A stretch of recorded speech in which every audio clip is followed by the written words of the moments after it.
Hello, fellow investors. This is video number 5 of the Probabilistic Investor series. Hope you guys are healthy and fulfilled. इस video में we will be talking about control print, एक business हम उसको analyse करेंगे stage 1, stage 2, level 1, level 2, level 3 analysis पे और देखेंगे कि ये कंपनी कैसी लगती है। आज हमें इसको हम समझने की ट्राई करेंगे और जस्ट एज एन एग्जाम्पल हम इस कंपनी को स्टडी कर रहे हैं। Nothing in this video is a buy और सेल रिकमेंडेशन। सिर्फ और सिर्फ हम एजुकेशन पर्पस के लिए इन एग्जाम्पल्स को इन कंपनीज को मेंशन कर रहे हैं। इन कंपनीज को खरीदना नहीं खरीदना ये कुछ भी इस वीडियो में हम नहीं बता रहे हैं, कोई रिकमेंडेशन आपको नहीं दे रहे हैं, just disclaimer. As always, let me start sharing my screen, and I hope you guys are able to see my screen now. So let's start with control print. तो जैसा हमने पिछली वीडियो में देखा था कि अलग अलग लेवल्स पे हम लोग एनालाइज करते हैं शेयर, किसी भी कंपनी को, किसी भी स्टॉक को खरीदने से पहले। तो सबसे पहले क्या होता है, हम फिल्टर्स लगाते हैं। वो किसी सेक्टर का फिल्टर हो सकता है, पीई का फिल्टर हो सकता है, या फिर ROE, profit growth, top line, bottom line. जितने भी हम फिल्टर लगाते हैं वो हम अपने हिसाब से कि हमें इस टाइप की कंपनी चाहिए तो हम फिल्टर्स लगाते हैं। स्क्रीनर पे अलग अलग वेबसाइट्स पे आप वो फिल्टर को लगा सकते हैं और वो वाली कंपनी जो उन फिल्टर्स को पास कर देती है, क्वालिफाई कर देती है, उनकी लिस्ट आपके पास आ जाती है। फिर हम धीरे धीरे उन कंपनीज को समझने की ट्राई करते हैं, पढ़ने की ट्राई करते हैं, और हो सकता है उनमें से कुछ ऐसे बिजनेसेस हमारे सामने आए जो काफ़ी प्रॉमिसिंग लग रहे हैं, उनकी फ्यूचर ग्रोथ आपको प्रॉमिसिंग लग रही है, एंड लाइकली फिर आप सोच सकते हैं कि whether you would like to invest in those companies और नॉट। तो उसी तरह से एक बेसिक जो फिल्टर थे जो मैंने लगाए थे कि थोड़ी सी छोटी कंपनी में एक देख रहा था जिसमें अ, जिसके पास मार्केट शेयर भी हो, जिसका आरओई अच्छा हो, जिसकी ग्रोथ भी ठीक ठाक आ रही हो। तो उसमें से मुझे एक कंपनी मिली, कंट्रोल प्रिंट। तो सबसे पहले हम शुरू करते हैं लेवल 1 एनालिसिस, जो कि फिल्टर है और अबाउट है। तो हम देखते हैं कि क्या कंट्रोल प्रिंट हमारे लेवल 1 के फिल्टर में, हमारे से मतलब है मेरे जो मैंने अभी लगाया, आपके फिल्टर अलग हो सकते हैं। फॉर एग्जांपल, अभी अगर आप कंट्रोल प्रिंट देखते हैं, यहाँ पे आपको दिखेगा इसका मार्केट कैप सिर्फ 1,000 करोड़ की, तो काफ़ी छोटी कंपनी है। But probably there are some investors, some people who just want to invest in large caps, who want to invest in mid caps। तो वो शायद इस फिल्टर में कंपनी बाहर हो जाएगी, क्योंकि ये मिड कैप नहीं है, लार्ज कैप कंपनी नहीं है, बहुत छोटी कंपनी है। तो इस तरह से आप अपने अपने फिल्टर्स लगा सकते हैं। तो लेवल 1 एनालिसिस अभी हम करते हैं, which is about the company, और छोटे मोटे जो हमारे फिल्टर्स हो सकते हैं। और हम दूसरे भी एग्जाम्पल देंगे कि अगर वैसे इसके नंबर्स होते, इसके फंडामेंटल्स वैसे दिख रहे होते, तो हो सकता है ये आपके फिल्टर से बाहर हो जाती। मैंने कुछ एग्जाम्पल्स यहाँ पे रखे हैं, इनको भी हम देख लेंगे।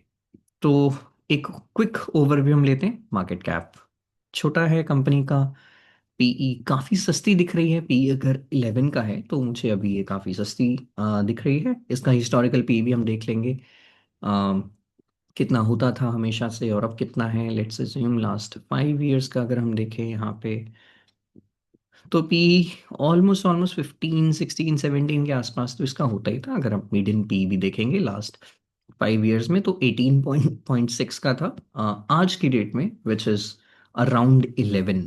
तो median P 5 years point of view से आपको यहाँ पे थोड़ी सी अंडर वैल्यूड लगेगी कंपनी, अभी सस्ती लगेगी कंपनी, ठीक है। हाँ, ये ऑल टाइम आई थिंक लो के आसपास गया है इसका पी अभी। तो यहाँ से एक अच्छी चीज़ मुझे दिख रही है कि हाँ, महंगी नहीं है कंपनी। फॉर एग्जांपल मेरे हिसाब से या मेरे किसी एंगल से भी, आप आरओई देखेंगे, आरओई देखेंगे तो ROE is 26.9, which is a good ROE, जैसे हमने पिछली वीडियोस में देखा है। अगर आप मार्जिन देखेंगे, 18.7 का मार्जिन है, which is a good margin. Sales growth देखेंगे 15%, which is decent sales growth.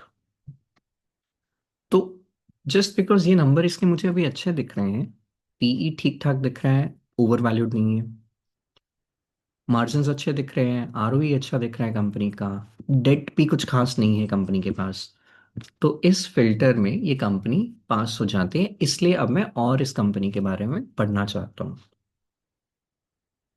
तो सबसे पहले हम देखेंगे कंपनी करती क्या है, कंपनी है क्या। तो इसके लिए आप या तो यहाँ से पढ़ सकते हैं की पॉइंट्स इसके, या फिर आप इसकी वेबसाइट पे जा सकते हैं। तो जब आप इसकी वेबसाइट पे जाते हैं या फिर आप कहीं से इसकी अबाउट पढ़ते हैं यहीं से, तो आपको पता चलेगा कंट्रोल प्रिंट कोडिंग और मार्किंग के बिजनेस में है। कोडिंग और मार्किंग से क्या मतलब है, आपने प्रोडक्ट्स देखे होंगे। फॉर एग्जांपल ये देखो, या प्रोडक्ट है जिसपे एक्सपायरी डेट और ये सब नंबर्स लिखे हुए हैं कुछ यहाँ पे। तो ये जो प्रिंट करते हैं, इन चीज़ों को करने के लिए प्रिंटर्स लगते हैं, तो ये कंपनी वो प्रिंटर्स बनाती है। इनके क्लाइंट्स भी बहुत हैं, क्लाइंट हम लेवल 2 में या स्टेज 2 में एनालाइज करेंगे। बट कोडिंग और मार्किंग से ये मतलब है कि ये लोग ये सब कोडिंग और मार्किंग करते हैं। किसी भी प्रोडक्ट पे जब आपको ये नंबर्स दिखते होंगे, तो चांसेस आर कि कुछ ना कुछ इनमें से कंट्रोल प्रिंट की के प्रिंटर्स को यूज करके प्रिंट किए गए होंगे। तो this is one of the things, और ये मेजर जो इसका रेवेन्यू है यहीं से आता है, कोडिंग एंड मार्किंग से। क्या कंपनी और भी कुछ कर रही है, तो आंसर इज यस। ये लोग ट्रैक एंड ट्रेस बिजनेस में भी जाने की अभी ट्राई कर रहे हैं, पैकेजिंग बिजनेस में जाने की भी ट्राई कर रहे हैं। बट जो मेन बिजनेस इसका है वो कोडिंग और मार्किंग का ही है आज की डेट में। थोड़ा सा बेसिक और हम समझ लेते हैं कि ट्रैक एंड ट्रेस क्या है, coding and marking. I hope आपको समझ आ गया होगा कि कोडिंग एंड मार्किंग क्या है। फिर ये लोग ये इसके प्रिंटर बनाते हैं। तो क्या है, फॉर एग्जांपल मेरी एक कंपनी है, मेरी बहुत बड़ी कंपनी, जस्ट एग्जांपल के लिए मैं बोल देता हूँ। टाइड एक कंपनी, आपने वो जो डिटर्जेंट पाउडर देखा होगा, मान लेते हैं वो एक कंपनी है। तो उस पैकेट पे ये सब डेट्स और एक्सपायरी डेट तो लिखनी है। तो टाइड क्या करेगा, जो टाइड की पेरेंट कंपनी होगी, वो क्या करेगी, वो इनसे प्रिंटर खरीद लेगी और फिर अपने जो पैकेट्स हैं वो डिटर्जेंट्स के, उन पे ये प्रिंटिंग करना शुरू कर सकती है। ठीक है, ये रफ आइडिया है कि कैसे ये काम करता होगा। Second is track and trace. Track and trace क्या होता है, यहाँ पे आपको we can try to understand it using this particular diagram. कि ये मैन्युफैक्चरर है। मैन्युफैक्चरर ने एक, मान लेते हैं एक मेडिसिन बनाई है, टेबलेट्स बनाई है, जो दवाइयाँ बनाई हैं। तो क्या करेगा, एक डिलीवरी वाला या फिर लॉजिस्टिक्स होगा, उसको मैन्युफैक्चरर से वो डिस्ट्रीब्यूटर तक लेके जाएगा, एक ट्रक में भर के। डिस्ट्रीब्यूटर से वो किसी होल सेल या फिर पॉइंट ऑफ सेल के पास जाएगा, वहां से वो एक कस्टमर के पास आ सकता है। अब जो ये प्रोडक्ट बना फ्रॉम मैन्युफैक्चरर, जब तक वो कस्टमर या कंज्यूमर तक पहुंचा, अगर इसको हमें ट्रैक करना है, क्या वहां पे सही में जा रहा है, ट्रेस करना है हमें कि हमारा प्रोडक्ट कहाँ पे है, उसके लिए ट्रैक एंड ट्रेस बिजनेस है। और अभी जो अच्छी चीज़ हो रही है वो ये है कि गवर्नमेंट का मैंडेट है कि जो फार्मास्यूटिकल्स हैं, जो टॉप फार्मास्यूटिकल्स हैं इंडिया में, उनको ये करना ही पड़ेगा, उनके लिए ये बहुत ज़रूरी है। ये रेगुलेटरी पुश जो गवर्नमेंट है वो कर रही है कि क्यूआर ट्रैकिंग होनी चाहिए, ट्रैक एंड ट्रेस होना चाहिए। टॉप जो फार्मा कंपनीज हैं उनके उनको करना ही पड़ेगा। क्यों करना है ये सब, क्योंकि काउंटर फिट ना हो या फिर इलीगल कुछ ना हो रहा हो। तो अगर जैसे ही मैन्युफैक्चरर से लेके कंज्यूमर तक बीच बीच में जब ये पहुंचती है, तो क्या करता है, मान लेते हैं एक पर्टिकुलर फैसिलिटी तक पहुंची, तो वो इसको स्कैन कर देगा क्यूआर कोड को। तो सबको पता चल जाएगा यहाँ पहुंच गया है वो इनका पैकेट या फिर प्रोडक्ट। फिर अगली मान लेते हैं होलसेलर के पास गया, होलसेलर फिर इसको स्कैन करेगा। तो सबको पता चल जाएगा ये जो प्रोडक्ट मैन्युफैक्चरर से पहले एक फैसिलिटी पे आया था, अब वो होलसेलर तक पहुंच चुका है। तो इसकी वो ट्रैकिंग बड़े आराम से कर सकते हैं। काउंटर फिट नहीं हो सकता, क्योंकि फार्मास्यूटिकल में काउंटर फिटिंग बहुत बड़ी प्रॉब्लम हो सकती है कि किसी ने नकली दवाइयाँ बना दी। तो क्या करेगा, यूजुअली अगर कोई प्रोडक्ट है, किसी को अगर नकली सामान बनाना है, वो क्या करेगा, एक असली ओरिजिनल प्रोडक्ट लेके आएगा, उसका क्यूआर कोड की फोटो वगैरह ले लेगा, और वही वाली फोटोज वो हजारों प्रोडक्ट्स बना के उन्हीं में कॉपी कर देगा, पेस्ट कर देगा। तो क्यूआर तो दिख रहा है आपको वहां पे भी लगा हुआ कंपनी का, बट वो सही नहीं है, क्योंकि सब पे ही सेम क्यूआर डला हुआ है, सभी पैकेट्स में सेम क्यूआर होगा। लेकिन जब ट्रैक एंड ट्रेस आ जाएगा या ये वाला फैसिलिटी हम यूज करने लग जाएंगे, तो जैसे ही वो स्कैन करेगा तो आपको पता चल जाएगा वो इस फैसिलिटी में पहुंचा है। बट जो उसने और सारे हजारों और बना लिए वो अलग अलग अलग जगह पे भी जाते रहेंगे। वहां पे जब स्कैन होगा तो आपको दिख जाएगा कि ये चल क्या रहा है, तो समथिंग रॉन्ग इज हैपनिंग। तो हम इससे काउंटरफिट और ये सब प्रॉब्लम्स को सॉल्व कर सकते हैं। So one business was coding and printing, marking जो हमने पहले देखा प्रिंटर्स वाला। Second is track and trace. Third business जो कंट्रोल प्रिंट अभी ट्राई कर रहे हैं आने की, विच इज पैकेजिंग। पैकेजिंग में क्या है, एक तो आपने टेट्रा पैक देखे होंगे, जैसे आपने फ्रूटी या फिर माजा जो टेट्रा पैक आते हैं वो आपने देखा होगा, या फिर शैम्पू आपने देखा होगा कि शैम्पू के जो छोटे छोटे 2 रुपीज़ 1 रुपीज़ शैशे आते हैं, 4 रुपीज़ 3 रुपीज़ की एक शैशे होता है, आप उसको ऐसे करके फाड़ते हैं शैम्पू को। इनका एक यूनिक पेटेंटेड वो है पैकेजिंग, जो अभी मैं इनकी वेबसाइट पे जाके आपको दिखा देता हूँ, विच इज क्वाइट यूनिक और इंटरेस्टिंग। पर अभी वो बहुत ही बेसिक या फिर नेसेंट स्टेज पे है, स्टार्टिंग की स्टेजेस में है। देखिए यहाँ से हम देखते हैं कि what type of businesses they are in. तो ये आपको दिख रहा होगा, ये ट्रैक एंड ट्रेस है, क्यूरियस कोड्स, कोडियोलॉजी, मार्क प्रिंट, और ये सब है जो ये है इनके वो कोडिंग एंड मार्किंग के ही बिजनेस है। कोडियोलॉजी और मार्क प्रिंट अलग अलग नाम है क्योंकि इनकी बस अलग अलग जगह पे, फॉर एग्जांपल एक यूरोप में है, स्पेशली नेदरलैंड्स में फैसिलिटी, एक फैसिलिटी इनकी यूके में है, और इनकी जो मेन फैसिलिटी है वो इंडिया में है। बस जो नेदरलैंड और यूके में है उनका नाम ये कोडियोलॉजी और मार्क मार्क प्रिंट रखा हुआ है। तो ये है मार्क प्रिंटिंग और मार्किंग और कोडिंग वाले ही businesses. This is track and trace, this is V shapes. ये आप अगर ये देख पा रहे हैं तो इसमें क्या है, आप अगर शैम्पू को जब खोलते हैं, शैम्पू के सैशे को, तो आपको दोनों हाथ यूज करने पड़ते हैं, you have to use both of your hands to tear it like this. और फिर शैम्पू को आप अपने हाथ पे पोर कर सकते हो। बट यहाँ पे आप देखेंगे with using a single hand, इनकी पैकेजिंग ऐसी है, आप उसको बस ऐसे स्क्वीज करेंगे, आप ये जो शेप बन रही है दिस इज वी। तो यहाँ से हो सकता है जो प्रोडक्ट है, लेट्स अज्यूम ये शैम्पू आ गया बाहर।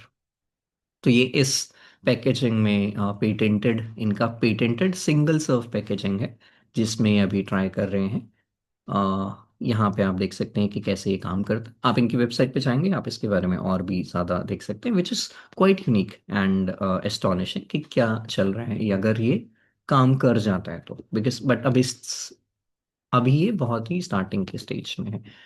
काम करेगा नहीं करेगा, कैसे करेगा, कितना प्रॉफिटेबिलिटी होगी, कब होगी, वो अभी हमें आइडिया नहीं है।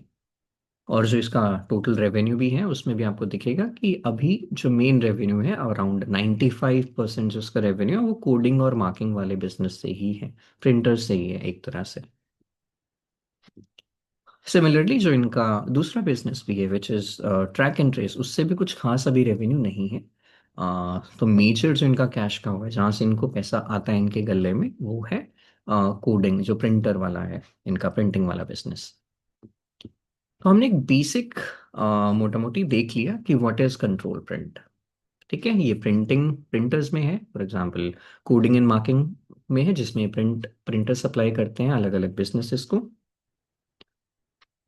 जो दो और इनके मेजर वर्टिकल्स हैं वो है packaging and one is track and trace. हम थोड़ा सा और आते हैं हम लेवल 2 एनालिसिस में। तो लेवल 1 एनालिसिस हमारा हो गया एक तरह से, हमने नंबर्स देखे, हमारे फिल्टर्स को पास कर रहे हैं कंट्रोल प्रिंट, हमने अबाउट दी कंपनी देख लिया कि कंपनी करती क्या है। इनकी कुछ कुछ फैसिलिटीज इंडिया में है, कुछ फैसिलिटीज यूरोप में है, कुछ फैसिलिटी इनकी यूके में ही, सो दैट ये वहाँ के क्लाइंट को भी सर्व कर पाए। तो हमें एक बेसिक अंडरस्टैंडिंग हो गई है कंट्रोल प्रिंट की ये करता क्या है। अब हम आ जाते हैं लेवल 2 एनालिसिस पे, विच इज थोड़े से और हम डिटेल में जाते हैं। तो यहाँ पे हम देख भी लेते हैं कि लेवल 2 में एग्जैक्टली करना क्या है। तो level 1 is done, for example. अब हम आते हैं थोड़ा सा डीपर जाते हैं, विच इज इसका रेवेन्यू मिक्स क्या है, प्रोडक्ट मिक्स क्या है, या फिर लोकेशंस कौन से हैं, क्लाइंट कौन से हैं इसके। तो आप यहाँ पे देखेंगे तो इसका जो कोडिंग एंड मार्किंग का बिजनेस है वो 90 to 95% इसका रेवेन्यू शेयर है उसका। Track and trace is 2 to 4%, packaging is 1 to 2%। So total मिला के अराउंड 5-6% ही है। मेजर जो कैश काउ है वो कोडिंग और मार्किंग है, हमें ये पता चल गया। जो कोडिंग और मार्किंग है, वहां पे इसका रेवेन्यू स्प्लिट क्या है? तो हम रेवेन्यू के लिए सिंपल है, हम तिजोरी फाइनेंस पे जा सकते हैं। यहाँ पे आपको दिखेगा कि जो कोडिंग वाला भी बिजनेस है ना, इसमें ये देखो, जो कोडिंग और मार्किंग सिस्टम्स है, मान लेते हैं जो प्रिंटर्स हैं, उसका रेवेन्यू है 12 to 12.5%। लेकिन ये क्या करते हैं ये लोग? रेजर और ब्लेड मॉडल को फॉलो करते हैं। रेजर ब्लेड बिजनेस मॉडल होता है कि आपने एक बार रेजर किसी को दे दिया, ठीक है, उसमें ब्लेड तो बार बार डलेगा, ठीक है, तो ब्लेड क्योंकि रेकरिंग है, उससे रेवेन्यू आता ही रहेगा एक कस्टमर से हमेशा। और कोई एग्जांपल आपके पास है? जैसे वाटर प्योरीफायर है, आपने एक बार वाटर प्योरीफायर लगा लिया, हर 6 महीने, 1 साल या 6 महीने में आपको बार बार उसकी कैंडल्स चेंज करनी पड़ती है, तो वो भी रेजर एंड ब्लेड मॉडल है। आपने फिल्टर लगाया हुआ है कोई, एयर, जो पीछे आपको दिख रहा होगा, आई थिंक ये एयर प्योरीफायर है, तो लेट्स अज्यूम 1 साल के बाद मुझे इसके फिल्टर्स चेंज करने पड़ेंगे। तो एक बार प्रोडक्ट तो आ गया, बट बार बार उसका तो इनको पैसा मिल गया वन टाइम एक कस्टमर से, बट क्योंकि हर साल इसके फिल्टर्स की लाइफ होती है जो खराब होंगे, तो मुझे फिल्टर्स बार बार रिप्लेस करने पड़ेंगे, उससे इनको और रेवेन्यू जनरेट होता रहेगा। तो एक विजिबल रेवेन्यू इनका रहता है। तो इन्होंने आज तक फॉर एग्जांपल जो टोटल प्रिंटर्स बेचे हैं वो 21,000 के आसपास हैं, 21,500 प्रिंटर्स। इतने लोगों के पास इनके प्रिंटर्स हैं, इतनी कंपनीज या के मैन्युफैक्चरर्स के पास। तो वो हर बार उसमें इंक भी डालेंगे, ठीक है, उसमें जो लगता है बार बार, तो कंज्यूमेबल्स जो हैं उसके, वो बार बार यूज होंगे, तो वहां से इनका मेन रेवेन्यू आता है। तो कंज्यूमेबल से इनका रेवेन्यू आता है अराउंड 64%। बाकी अदर्स हैं, अदर्स क्या हो सकते हैं? सर्विसेज जो है प्रोवाइड करते हैं, मेंटेनेंस हो गया, खराब हो गई तो उसको ठीक कर दिया। तो आपको पता चल गया रेवेन्यू मेजर आता है कोडिंग एंड मार्किंग मार्किंग से, which is 95% of the total revenue.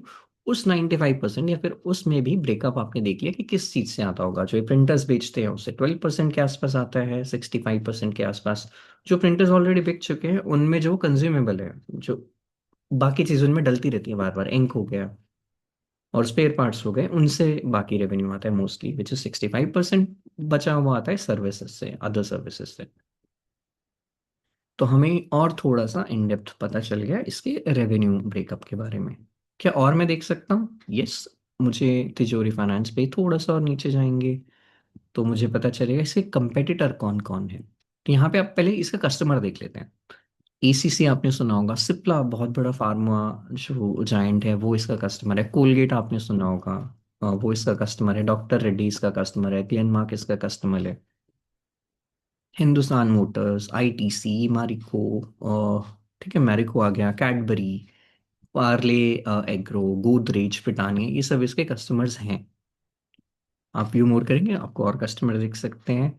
तो एक चीज और आप समझ सकते हैं, अगर आपको प्रिडिक्ट करना होगा कि क्या इनका रेवेन्यू ज्यादा बढ़ेगा आने वाले 1 साल में, 2 साल में, अगर बस ये कोई यस और नो नहीं है कि मैं बोल रहा हूँ कि यही होगा, वैसा जरूरी नहीं है हो, बट क्योंकि अभी आप देख रहे होंगे डिमांड जो हमारी इकोनॉमी में है थोड़ी सी कम है, सबड्यूड है। बट अभी क्योंकि टैक्स ब्रेक मिला है, टैक्सेस बहुत कम हो गए हैं, 12 लाख तक कोई टैक्स नहीं है। शायद जो अभी और हमारा फिस्कल अगर कुछ ना कुछ पुश आता है, तो गवर्नमेंट ट्राई कर रही है कि लोग खर्चा करें, ठीक है। बैंक्स की जो क्रेडिट ग्रोथ है वो वापस आ गई है, लोगों को लोन शायद अब थोड़ा सस्ता मिलेगा, तो ये वापस जो इकोनॉमी की साइकिल है वो ग्रो करना चालू करेगी, क्योंकि अब जो एनपीएस हैं वो भी कम हो रहे हैं बैंक के। तो कंज्यूमर डिमांड वापस पुश आ सकता है, वहां पे रूरल डिमांड डिमांड आ सकती है। अब उससे क्या होगा? क्योंकि अगर कंज्यूमर डिमांड आ गई तो ये जितने भी इनके कस्टमर है वहां पे भी डिमांड आएगी, वहां पे डिमांड आएगी तो ये ज्यादा प्रोडक्ट्स बनाएंगे, ज्यादा प्रोडक्ट्स बनाएंगे तो अब उन ज्यादा प्रोडक्ट्स पे मार्किंग और कोडिंग भी करनी पड़ेगी, ठीक है। और वो करना पड़ेगा तो कंज्यूमेबल, फॉर एग्जांपल इंक खत्म भी तो होगी, जितने प्रोडक्ट जितना प्रोडक्शन बढ़ेगा उतने ज्यादा प्रोडक्ट्स में मार्किंग करनी पड़ेगी, तो इनकी कंज्यूमेबल की डिमांड रिवाइव हो सकती है या ज्यादा हो सकती है, ग्रोथ वो थोड़ा सा पेस पकड़ सकता है। ये एक हाइपोथेसिस आप यूज करके शायद सोच सकते हैं कि अगले आने वाले शायद कुछ क्वार्टर्स में डिमांड थोड़ी सी ज्यादा आ सकती है या ग्रो कर सकता है। तो ऐसे करके आप देख सकते हैं, क्योंकि इसमें ऐसा ही है कि अगर इसका कस्टमर एंड यूजर जो एंड कस्टमर है वो ग्रो करेगा तो ये भी ग्रो करेंगे एक तरह से। ठीक है। अदरवाइज क्या होगा, अगर आप देखेंगे तो जो इंडिया में नॉर्मल डिमांड है प्रिंटर्स की है वो अराउंड 8 to 9% के आसपास ग्रो कर रहा है, वो ईयर ऑन ईयर बेसिस पे एनुअल डिमांड है around 8 to 9%। Control print around 20% जो मार्केट है उसको उसका शेयर इसके पास है, मार्केट शेयर विच इज 20%। और 9% जो ग्रो कर रहे हैं हर साल। लेकिन रिप्लेस भी करते हैं, मान लो एक बार किसी ने खरीद लिया ये प्रिंटर, कुछ साल के बाद खराब भी हो जाएगा वो। आपने अगर गाड़ी खरीदी है तो 5 6 7 10 साल के बाद आप दोबारा नई गाड़ी भी लेते हो ना। तो चाहे ऑलरेडी ये प्रिंटर बेच चुके हैं किसी कंपनी को, बट इनकी एक रिप्लेसमेंट साइकिल भी आती है, फॉर एग्जांपल एवरी 8 9 ईयर्स उनको चेंज करना पड़ेगा। तो रिप्लेसमेंट से जो इनकी डिमांड आएगी वो शायद 2 to 3% वहां से आ जाएगी। 9% वैसे ही जो नॉर्मल डिमांड है वो है। तो 9 + 3 अराउंड 12% इनका जो ये कोडिंग एंड मार्किंग मान लो प्रिंटर की डिमांड है बेसिकली वो 12% से ग्रो कर सकती है ईयर ऑन ईयर बेसिस पे। दूसरा जो हमने बोला कि अगर प्रोडक्शन ज़्यादा होगी तो और ज़्यादा कंज्यूमेबल में भी डिमांड आ जाएगी। तो इस हिसाब से रफली आप बोल सकते हो 12 to 15% आप सोच सकते हो कि इसमें ग्रोथ आ सकती है। दूसरा हम देखते हैं कि इसके कंपटीशन कौन कौन है। तो मैकफार सीएनसी इसका मेजर कंपटीशन है, आप बाकी के नाम भी देख सकते हैं। आप इन कंपनीज को अलग से स्टडी कर सकते हैं कि जो कंट्रोल प्रिंट में हो रहा है ये क्या कर रहे हैं। क्या कंट्रोल प्रिंट का मार्केट शेयर है वो ज़्यादा तेज़ी से बढ़ रहा है या फिर इनमें से किसी का तेज़ी से बढ़ रहा है। अगर इनमें से किसी का ज़्यादा तेज़ी से बढ़ेगा तो किसी का ना किसी का तो मार्केट शेयर खा रहा होगा ना। तो फिर उसकी ग्रोथ थोड़ी कम होती रहेगी। बट अगर उल्टा है कि कंट्रोल प्रिंट इन सबसे ज्यादा तेज ग्रो कर रहा है तो ये इनसे मार्केट शेयर ले रहा है, तो वो आप देख सकते हैं कि चल क्या रहा है। बट अभी ऐसा नहीं है कि कोई बहुत ज्यादा अग्रेसिवली ग्रो कर रहा है इनमें से। वो थोड़ी सी वही है, 9 to 10 12% ही ग्रोथ है प्रिंटर्स में। तो हमने इसके कस्टमर्स देख लिए, हमने इसके कंपेटिटर्स देख लिए बेसिक। आप थोड़ा और कंपेटिटर को स्टडी कर सकते हैं, और ज़्यादा जो लेवल 4 में आएगा ना कि हम देखेंगे इसके bull bear base case scenario, वहाँ पे कंपेटिटर्स को स्टडी करना बहुत इंपॉर्टेंट हो जाता है। अब हम आ जाते हैं लेवल 2 में ही देखते हैं कि बेसिक हमें पता चल गया, लेवल 2 हमें नंबर्स कुछ पता चल गए। और थोड़ा हम देखेंगे कि ये बोल क्या रहे हैं, कंपनी क्या बोल रही है, और कुछ हमारे पास है क्या इसके लिए।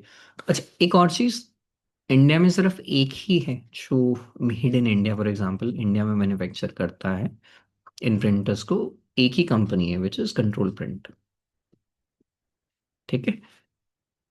थोड़े और नंबर्स के बारे में अगर हम देखते हैं, और हमने देखा कि अभी 11 के आसपास पी है, तो ये one of the most reasonably valued एक कंपनी है कैपिटल गुड्स सेक्टर में आज की डेट में। बाकी सब आप देखेंगे तो थोड़े से महंगे होंगे, उनका पी ज़्यादा होगा इस सेक्टर में।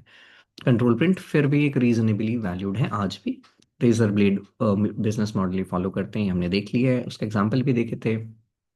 यूजुअली 10 to 12% ग्रोथ करेगा, वो भी हमने देख लिया है कि कैसे वो नंबर आया। पर इनके जो इबिट मार्जिन है वो 25% है यूजुअल। बट क्योंकि अभी जो हमने कोडियोलॉजी देखा, यूके और नेदरलैंड्स यूरोप का बिजनेस है उनको देखे, इटली में है इनका जो बिजनेस उनको देखा, तो जो इटली का बिजनेस है ना उसमें थोड़े से लॉसेस हैं आज भी। तो इनका जो ओवरऑल फिर जो मार्जिन हो जाते हैं थोड़े से कम हो जाते हैं।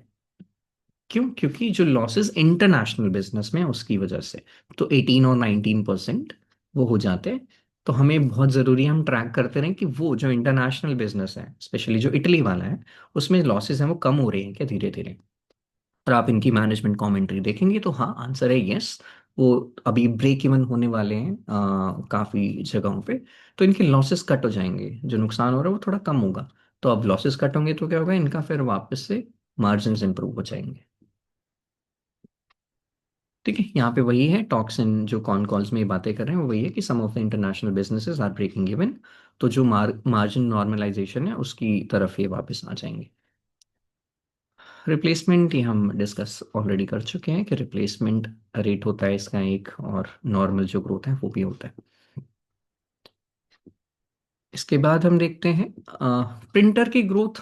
आज की डेट में तो इतनी फास्ट नहीं है जो पहले थी। फॉर एग्जांपल आप देखेंगे कि ये एकदम से 10.5 10,500 जो टोटल प्रिंटर इसने बेचे थे 19 में, 20 में वो 12,000 हो गए, 13,000 हो गए, नेक्स्ट ईयर 14.5 थाउजेंड हो गए। बट आज जब आप देखेंगे तो 2026 में जो है अब शायद उतनी तेज प्रिंटर्स की डिमांड नहीं आएगी क्योंकि बहुत लोग ऑलरेडी खरीद चुके हैं। और उसकी वजह से हमने देखा भी वो 12% के साथ ही, इंक्लूडिंग रिप्लेसमेंट रेट, वो 12% के आसपास ही नंबर आ रहा था। अ, अब हम आ जाते हैं लेवल 3 है ना, तो आपको बेसिक आइडिया हो गया, आपको नंबर्स पता चल गए। आप इनकी थोड़े से और देखेंगे कि इनकी ग्रोथ कितनी है। ये वाली फॉर एग्जांपल जो लेटेस्ट रिजल्ट्स आए हैं Q2 FY26 के, जो इनके सितंबर में रिजल्ट्स आए थे, वहाँ पे आप देखेंगे तो इनका जो रिपोर्टेड पैट है वो भी 37% कुछ से ग्रो किया। तो ये बहुत अच्छे नंबर इसने, डिसेंट नंबर शो किए थे। इनफैक्ट अच्छे पॉजिटिव साइड पे ही नंबर्स इसने अभी डिस्क्लोज किए थे। मगर फिर भी आप स्टॉक को देखेंगे तो इतना बड़ा नहीं है सितंबर में भी। जैसे यहाँ पे आप अगर आप देखेंगे पिछले 6 महीने में, तो ये सितंबर के आसपास ही रहा। तो यहाँ पे प्राइस पे आ जाते हैं तो 750 के आसपास था, थोड़ा सा बड़ा जब रिजल्ट आने के बाद यहाँ पे आप देख सकते हैं जो वॉल्यूम सर्ज आया, बट वापस ही यहीं पे आ गया। तो ऐसा क्यों हुआ कि नंबर्स तो आपको बहुत अच्छे लग रहे हैं, आप पैड देखेंगे 30% प्लस से ग्रो कर रहा है।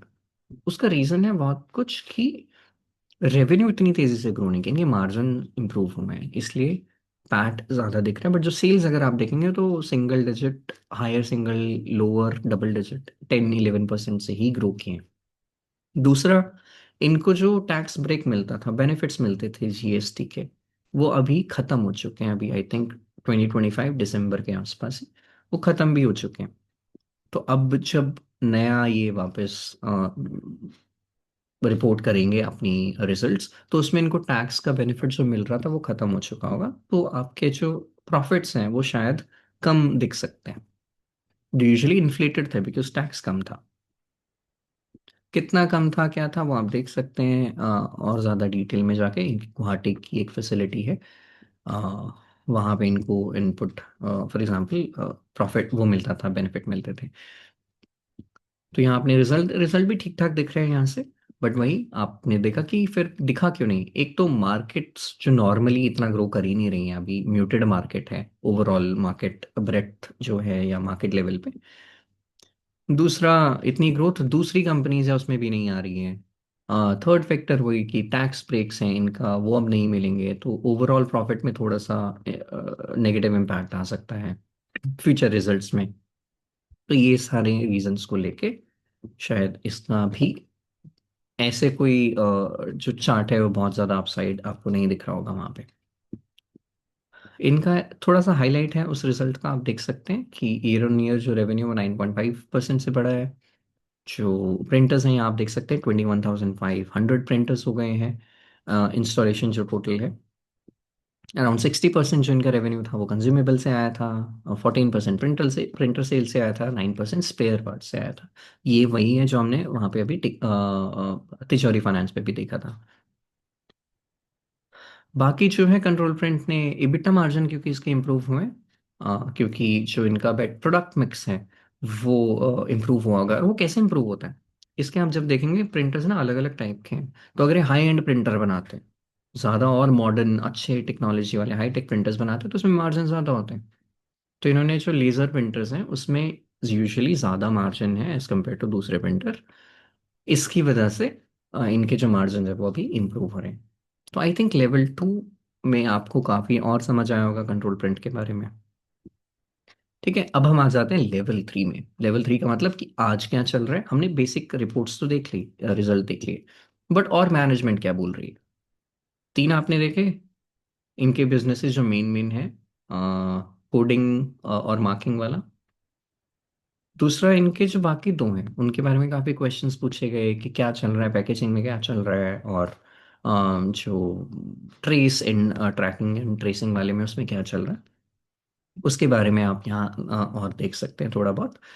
कि जो इनका वी शेप वाला है, पहले ही क्या करते थे ये लोग ना, इनकी जो मशीन्स है, मान लेते हैं मशीन वो 5 करोड़ की है, तो कोई भी इनको ना 5 करोड़ रुपए नहीं देना चाहता इतनी जल्दी। हम बोल रहे हैं ना कि उससे अभी इतना ज्यादा रेवेन्यू नहीं आ रहा है, इतनी ग्रोथ नहीं है अभी नेसेंट स्टेज पे, वो इसलिए है क्योंकि एक तो इतनी महंगी मशीन लोग नहीं वो करना चाहते, एकदम से खरीदना चाहते, कि टेस्ट करेंगे मशीन खरीद के, कोई 5 करोड़ की मशीन खरीद के टेस्ट नहीं करेगा। उसको वो करने के लिए, ताकि ये सीड कर पाए अपने आप को उस मार्केट में, इन्होंने को पैकेजिंग जो ये पहले अवॉइड करते थे, अब ये को पैकेजिंग ऑर्डर भी ले रहे हैं, को पैकेजिंग भी कर रहे हैं, सो दैट उनको भी समझ आ जाए कि ये कैसे पैकिंग कर रहे हैं, क्या कर रहे हैं। तो जैसे जैसे उन बिजनेसेस को भी इन पे ज़्यादा कॉन्फिडेंस आता रहेगा, तो शायद इनको उनका पैकेजिंग बिजनेस भी मिल जाएगा। तो आप यहाँ देखेंगे दे सेल स्पेशल मशीन, उसमें क्या है, सिर्फ इनका पैकेजिंग मटेरियल ही यूज हो सकता है। ये बहुत अच्छी चीज होती है, क्योंकि फिर डिपेंडेंसी अगर जितनी बढ़ती रहेगी तो इनका जो रेवेन्यू की विजिबिलिटी है वो दिखती रहेगी। फॉर एग्जांपल जो आईफोन आपने देखा होगा, आईफोन क्या करता था पहले, आपको पता है, आईफोन अगर किसी के पास है तो उसको जो उसका चार्जर उसी का है अलग से, या फिर जो ईयरपॉड्स आप लोग हैं वो उसके हैं। तो उनके जो डिपेंडेंसी वो थोड़ी सी बढ़ा देता है एप्पल आपके ऊपर, अगर आप उसका प्रोडक्ट यूज कर रहे हैं, उससे उसको ओवरऑल जो कस्टमर का वैल्यू है वो बढ़ जाता है, कस्टमर से रेवेन्यू है वो बढ़ जाता है। पिछली कॉन कॉल्स में आप देखेंगे तो ये बोल रहे थे कि अभी लॉक इन नहीं हुआ है, फॉर एग्जाम्पल लॉक इन नहीं था इनके पास, अब उन्होंने लॉक कर दिया। लॉक करने का मतलब कि जो ये मशीन्स हैं इनकी, सिर्फ इनका ही पैकेजिंग मटेरियल यूज होगा और किसी का नहीं होगा। ठीक है, बट फिर भी इतनी जल्दी ग्रोथ क्यों नहीं आ रही, क्योंकि महंगी मशीन्स हैं, नया कुछ ट्राई कर रहे हैं। तो उसके लिए क्या करना चाह रहे हैं कि स्टार्ट हो जाए। तो कुछ कंपनीज के साथ इन्होंने ट्राई किया है कि ये को पैकेजिंग करेंगे। यूजुअली क्यों नहीं लेते थे पहले, क्योंकि को पैकेजिंग में छोटे ऑर्डर मिलते थे, 50,000 पैकेजेस का पैकेजिंग का, इनके लिए बहुत छोटा ऑर्डर है। बट आजकल वो ले रहे हैं ये, सो दैट स्टार्ट कर सकें और अपना कॉन्फिडेंस दिखा सकें, दूसरी कंपनीज को भी इनमें कॉन्फिडेंस आ जाए। एक और चीज़ आप देखेंगे, यूरोप में अगर मान लो एक्सपैंड करना है या फिर पैकेजिंग इनको करनी है, तो यूरोप में ना उनके कुछ रूल्स हैं कि जो मटेरियल होता है वो रिसाइकलेबल होना चाहिए 100%। तो अभी जो इनका मटेरियल है वो 100% रिसाइकलेबल नहीं है, तो वो वाला हर्डल भी है, उसको भी अभी ये सॉल्व कर रहे हैं। तो ये बल्क में कोई वो नहीं बनाना चाहते अभी अपना मटेरियल, क्योंकि अभी बल्क में बना देंगे और लॉक कर देंगे, पता चला गलत मटेरियल लॉक हो गया। तो पहले टेस्ट कर रहे हैं उस मटेरियल को, जब वो अप्रूवल आ जाएगा, अप्रूव हो जाएगा कि हाँ ये वाला मटेरियल इनका हो गया है फाइनल, यूरोप में भी जो पास कर लेगा उनके स्टैंडर्ड्स, फिर ये शायद बल्क में फिर पैकेजिंग शुरू कर सकते हैं। ठीक है, ये एक बेसिक आइडिया है कि पैकेजिंग बिजनेस में चल क्या रहा है वी शेप्स में।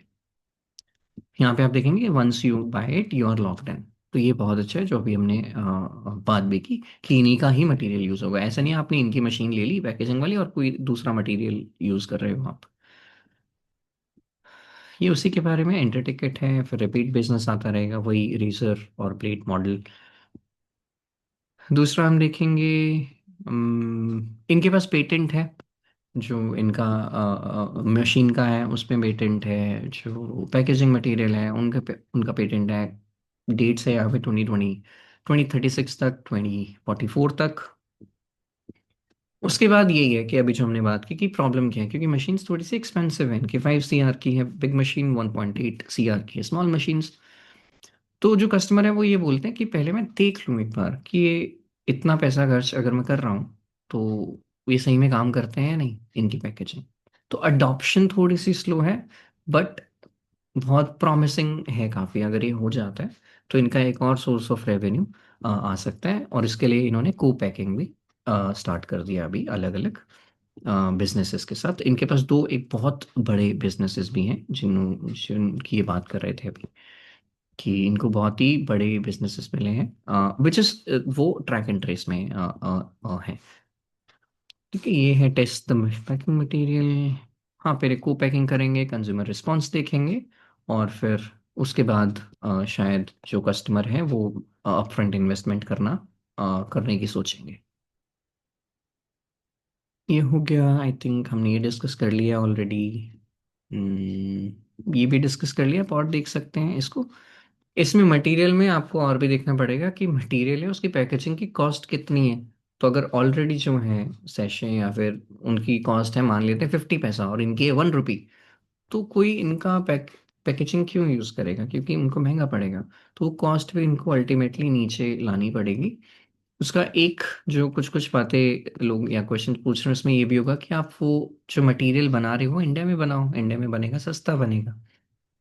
तो बट वही है, पहले ट्राई कर रहे हैं कि वहाँ पे बन जाए, पहले अप्रूव हो जाए, एक्सेप्ट हो जाए यूरोप में, फिर ये बल्क में बनाना शुरू करेंगे इंडिया में।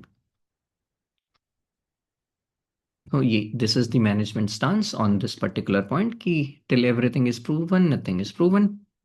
ठीक है, जो लार्ज यूरोपियन अडॉप्शन है वो थोड़ा सा ब्लॉक्ड है बिकॉज मटेरियल अभी तक फुली एक्सेप्टेड नहीं हुआ है। दिस वी डिस्कस्ड कि इंडिया में मैन्युफैक्चरिंग बाद में उस मटेरियल की करेंगे ये जब वो प्रूफ हो जाएगा, तो उससे कॉस्ट भी इनका कम आ जाएगा थोड़ा सा। तो अगर आपको वी शेप्स देखना है, तो अगर समरी उसकी कि उसमें क्या चल रहा है, तो ये उसकी समरी है कि can be a strong business but only after customers trust it, recyclability solve and scale brings cost down. तो आई थिंक इतना ही रखते हैं। आप ट्रैक एंड ट्रेस भी देख सकते हैं इनका, आप इनकी कमेंट्री पढ़ सकते हैं अगर आपको और देखना है, लेवल 3 में और डीप जाना है। तो आप कैसे देखेंगे, आप यहाँ पे गए, कंट्रोल प्रिंट पे, आप नीचे आए, यहाँ पे आपको सब दिख जाएगा, इनकी पीपीटीज, इनकी ट्रांसक्रिप्ट। तो मैं अगर पीपीटी देखता हूँ इनकी रिसेंट जो आई थी Q2 2020 FY26 की, तो आप यहाँ पे देखेंगे बेसिक की वही चीज़ कि इन्होंने 21,500 इनकी इंस्टॉल्ड बेसिस हैं। आप पिछले पुरानी पुरानी पीपीटी देखेंगे तो आपको यहाँ पे वो नंबर डिफरेंट मिलेगा, हो सकता है 21,000 मिले, पुरानी वाली में 20,000 मिले। तो इनके प्रिंटर्स की ग्रोथ, इंस्टॉलेशन की ग्रोथ भी आप वहाँ से देख पाएंगे। ये इनकी इंस्टॉल कैपेसिटी है। फिर आप देखेंगे कि इनके पास मार्केट शेयर 18 to 20% है इंडिया का। कंपनी ओवरव्यू में वही तीन चीज़ें जो हमने देखा था अभी की, कोडिंग एंड मार्किंग बिजनेस है, कोडियोलॉजी, और जो मार्क प्रिंट यूरोपियन रीजन है उसमें ग्रोथ आप देख सकते हो कैसी आ रही है, कितनी आ रही है, उसको ट्रैक कर सकते हो। बाकी जो आप ट्रैक एंड ट्रेस बिजनेस है, जो क्यूरियस कोड्स हमने देखा था इनकी वेबसाइट पे वो है, उनको आप देख सकते हैं। पैकेजिंग बिजनेस है, उसमें एंटर करने का ट्राई कर रहे हैं, वो आप देख सकते हो। अ, यहाँ पे प्रिंटर्स हैं कि मेजर किस किस टाइप के प्रिंटर है। अभी हमने देखा कि लेज़र प्रिंटर है, उसमें जो मार्जिन अच्छा है, तो अगर लेज़र प्रिंटर ज़्यादा बिकते हैं तो इनके मार्जिन इंप्रूव होंगे। अ, थोड़ा सा और आप इसको पढ़ सकते हैं अगर आपको पढ़ना है। ये वही है, ट्रैक एंड ट्रेस कैसे काम करता है, ये उसमें क्या सर्विस देंगे, क्यों यूज़ है, क्यों इम्पोर्टेंट है, ट्रैक एंड ट्रेस क्यों इंटरेस्टिंग है। अगर आप यहाँ पे वापस देखते हैं, गवर्नमेंट का मैंडेट है, उन्होंने ऑर्डर जो दिया हुआ, जो हमने अभी देखा था कि जितनी भी टॉप फार्मास्यूटिकल कंपनीज हैं उनको ही करना ही पड़ेगा। वो मैंडेटरी है उनके लिए ट्रैक एंड ट्रेस को अप्लाई करना। तो अगर वो मैंडेटरी है तो कहीं से तो वो सर्विस लेंगे, तो कंट्रोल प्रिंट को उसका बेनिफिट मिल सकता है। पैकेजिंग हम देख चुके हैं, इक्विपमेंट्स बेच सकते हैं उसमें। ये जो पैकेजिंग के लिए जो डिवाइस आएगा, पूरा इक्विपमेंट आएगा, वो उसमें जो मटेरियल यूज़ होने वाला है जो उसको लॉक इन कर चुके हैं। को पैकेजिंग अभी कर रहे हैं स्मॉल वॉल्यूम में, अपना बस दिखाने के लिए अ, कितना कि उनके लिए बेनिफिशियल है या नहीं है, कैसा काम कर रहे हैं। इटली जो इनकी मेजर है, यहाँ पे लॉस था थोड़ा सा, बट अब वो कम होता जा रहा है loss, I think break even हो भी चुका है। तो अगर आपको यही ट्रैक करना है कि ये नैरो होता रहे लॉस, और ये जब पॉजिटिव में जाएगा तो एक पुश मिल सकता है इसको। ये इनकी फैसिलिटी इंडिया में है, गुवाहाटी में और नालागढ़ में, जो हमने यहाँ पे भी बात की थी, गुवाहाटी फैसिलिटी जिसको टैक्स कट कुछ बेनिफिट मिलते थे वो अभी नहीं मिलेंगे। तो पीएनएल पे थोड़ा सा आपको एक नेगेटिव इम्पैक्ट देखने को मिल सकता है। इंडस्ट्रीज कौन सी सर्व करते हैं आप यहाँ पे देख सकते हैं। हमने एग्जांपल्स भी देखा था, सीमेंट, फूड, एफएमसीजी, ये सब वहाँ पे कि कौन से सिप्ला है, फार्मा में एसीसी है और बाकी सब है, उनके एग्जांपल भी हमने देखे थे। क्लाइंट्स, इनके की क्लाइंट्स आप यहाँ से देख सकते हैं, आशीर्वाद, Glenmark, Colgate. Hindustan Unilever, Cipla, Godrej. आप इनके क्लाइंट्स की लिस्ट देख सकते हैं। क्वार्टरली रिजल्ट्स हमने अभी देखे थे इसके। तो ये मेजरली यहाँ से आप प्रेजेंटेशन से और ज़्यादा आपको, आप इन डेप्थ जब पढ़ेंगे तो आपको और आइडिया हो सकता है। आई थिंक इनको दो एक लार्ज ऑर्डर मिले हैं लाइकली। जितना मुझे याद है वो ट्रैक एंड ट्रेस में इनके पास कुछ अच्छा ऑर्डर आया है, तो बहुत बड़ी कंपनीज आई हैं फार्मा की। अ, वो भी आप ट्रैक कर सकते हैं। तो मेरे को यूजुअली ये कंपनी ठीक लगता है, ये बिजनेस अच्छा लगता है, बिजनेस मॉडल। लेवल 3 में और ज़्यादा डीप जाना आप जा सकते हैं अपने आप से। Again repeating, again a disclaimer, ये कोई बाय एंड सेल रिकमेंडेशन नहीं है। अभी हम बस बिजनेसेस कैसे एनालाइज करते हैं वो समझ रहे हैं। अब अगर आपको देखना है कितना ये ग्रो कर सकता है, आप bull base bear case scenario बनाना चाहते हैं, तो there is a tool on stock scan. Stock scan SOIC का एक टूल है, तो आप उसको देख सकते हैं। फॉर एग्जाम्पल हम देखते हैं इसका जो PE है।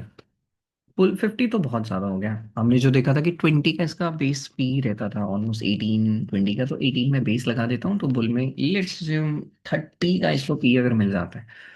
थोड़ा सा अगर देखना है तो मैं चेक कर सकता हूँ कि जब ये काफ़ी ग्रो कर रहा था तो इसको पी उतना मिला भी था।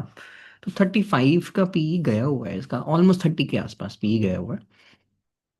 तो 25 to 30 level was the bull case. यहाँ पे ये सबसे पीक पे होगा, ठीक है। तो अगर हम यहाँ पे देखते हैं स्टॉक स्कैन पे अपने नंबर्स को, तो 30 का बुल बुल में अभी लगा सकता हूँ यहाँ पे पी हो सकता है। बुल केस में 18 हमने देखा कि मार अभी जो इसका मीडियन पी था वो 17 18 था, तो उतना पेयर केस में वही 10 के आसपास हो जाएगा। रेवेन्यू ग्रोथ हमने देखी 12% यूजुअली आ सकती है इसको अपने कोडिंग एंड मार्किंग से, और जो अगर पुश मिलता है, प्रोडक्शन ज़्यादा होती है, तो मेरे हिसाब से रेवेन्यू इसका 18% भी ग्रो कर सकता है। बुल केस की अभी हम बात कर रहे हैं। बेस में आई थिंक ये 15 होगा, बेयर में 10 होगा। और सेम मार्जिन एक्सपेंशन में थोड़े से सोच सकता हूँ हो रहे होंगे। तो अगर रेवेन्यू 18 है तो मैट में 20 का ले लेता हूँ, और बेस में 16 हम ले लेते हैं, और बेयर में भी, अगर बेयर में तो मार्जिन एक्सपेंशन तो शायद नहीं होगा। इसके हिसाब से अगर हम देखते हैं तो बुल केस में फॉर दी नेक्स्ट 3 ईयर अगर मैं देख रहा हूँ तो यहाँ पे इसका जो केगर आता है वो 68% आता है। बेस केस सिनारियो में अगर हम देखते हैं तो 37% आता है, और बेयर केस में अगर हम देखते हैं तो 6.99% आता है। अगेन रिपीटिंग, ये नंबर्स सिर्फ इमेजिनरी हैं, अभी आपको और ज़्यादा देखना पड़ेगा कि आपके नंबर्स कैसे यहाँ पे इनपुट कर सकती हैं वैल्यू। और ज़्यादा जब आप पढ़ेंगे इस कंपनी के बारे में, बिजनेस के बारे में, आप थोड़े से बेटर अपनी प्रोबेबिलिटी इंक्रीज कर सकते हो, ये बेटर नंबर आप प्रिडिक्शन के लिए। बट अभी टॉप ऑफ द माइंड अगर आप देख रहे हो तो ये आपको नंबर्स दिख रहे हैं। ये इतने अच्छे नंबर थोड़े से पॉजिटिव साइड पे इसलिए क्योंकि इसका जो PE है वो बहुत कम है, अभी 11 पे आ रहा है। तो वो भी एक रीज़न हो सकता है कि जो री रेटिंग अगर इसमें हो जाती है थोड़ी बहुत, वापस सेल्स ग्रोथ आने से, या फिर स्पेशली जो इसके अभी एक्सपेरिमेंटल स्टेज में है पैकेजिंग वाला बिजनेस, ट्रैक एंड ट्रेस के, जो इसके अगर बहुत अच्छे ऑर्डर आ जाते हैं गवर्नमेंट पुश की वजह से, और रिकरिंग रेवेन्यू आता रहता है इनको पैकेजिंग से, तो फिर री रेटिंग हो सकती है और PE काफ़ी इम्प्रूव कर सकता है इसका। तो this was the basic analysis of control print. Hope आपको कंट्रोल प्रिंट के बारे में एक बेसिक नॉलेज हो गई होगी इस बिजनेस के बारे में। एंड आई होप आप अपने आप भी जब किसी और बिजनेस को देख रहे हैं तो अलग अलग लेवल पे, लेवल 1 2 3 4 पे आप खुद एनालाइज उसको कर पाएं। प्लीज़ आप ट्राई करें अलग अलग कंपनीज को फिल्टर्स लगा के, फिर अलग अलग स्टेजेस पे उसको एनालाइज करके, और जैसे जैसे हम अपनी चेकलिस्ट बनाते जाएंगे ऑफ गुड बिजनेसेस, तो in the future videos what we will do is we will do sectoral analysis. अलग अलग सेक्टर्स में हम लिस्ट बनाएंगे, अलग अलग सेक्टर्स की अच्छी अच्छी कंपनीज की जो लीडर्स हैं उसमें, जिनके मार्जिन्स अच्छे हैं, जिनका रोस ROE बहुत अच्छा है, जो वैल्यूएशन इनकी कंफर्टेबल है आज, तो उनकी हम लिस्ट बनाते रहेंगे। और जब भी हमें चांसेस मिलेंगे, जब हमें लगेगा कि हाँ इनमें ग्रोथ आ सकती है, तो हम उन कंपनीज को रिविजिट कर सकते हैं whenever there is demand और growth in those stocks. Hope आपको ये वीडियो अच्छी लगी होगी, आपको हेल्पफुल लगी होगी। तो आई थिंक इतना ही रखते हैं। Thank you guys. आप सब्सक्राइब कर सकते हैं अगर आपको ऐसी वीडियोस और देखनी है। हम ये थोड़ी लंबी वीडियोस हो जाती हैं, तो हम क्विक एनालिसिस लेवल 1 और लेवल 2 वाले भी रखेंगे कुछ। लेवल 3 अगर करना होगा तो हम कुछ स्पेसिफिक कंपनीज का ही करेंगे, और वो अपने आप भी आप कर सकते हैं। I think this is all for today. I hope you guys liked it. Thank you so much. Thank you for your time. And again, I wish you health and happiness. See you guys in the next video.